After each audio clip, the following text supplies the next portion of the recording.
Mga iba't ibang uri ng bakuna ni baby na available sa health center.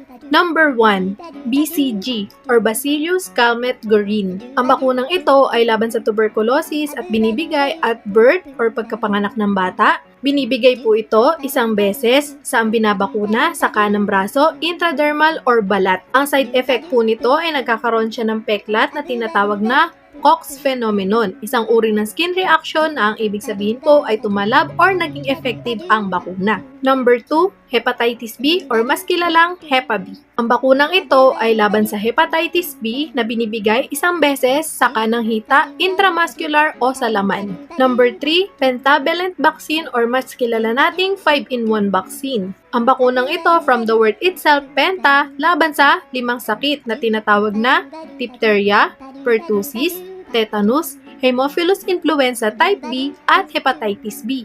3 beses po itong binibigay sa kanang hita ng bata, intramuscular or sa laman. Kailan po binibigay? Tuwing 6 weeks, 10 weeks, at 14 weeks na edad ng bata. Ang side effect po nito ay lalagnatin ng bata na tumatagal ng 1 to 3 days. Huwag po tayo mabahala dahil ang gamot lamang po dito ay paracetamol. Number 4, oral polio vaccine or OPV.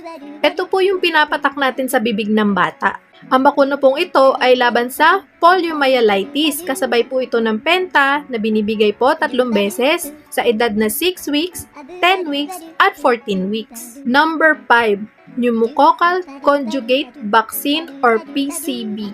Ang bakuna pong ito ay laban sa pneumonia, kasabay po siyang binibigay ng penta at ng OPV saan po sa kaliwang hita ng bata, intramuscular o sa laman. 3 beses din po siyang binibigay tuwing 6 weeks, 10 weeks at 14 weeks. Number 6, inactivated polio vaccine or IPV. Ang bakunang ito ay laban din po sa poliomyelitis. Binibigay po ito sa kaliwang hita ng bata, intramuscular sa laman. Binibigay po ito sa edad ng bata na 14 weeks. Kasabay po ito ng 3rd dose ng penta, OPV at PCV. Number 7, MR or measles rubella. Ang bakunang ito ay laban sa tigdas hangin. Binibigay po sa edad na 9 months ng bata sa kaliwang braso, subcutaneous. Number 8, MMR or measles, mumps, rubella. Ang bakunang ito ay laban sa tigdas hangin at beke. Binibigay po ito sa ika-1 taon or 12 months ng bata. Sa ang parte ng katawan, sa kanang braso po, subcutaneous.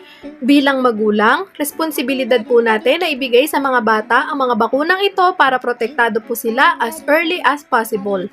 Laging tatandaan, ang batang bakunado, protektado. Ito po si Midwife Eli at magandang buhay!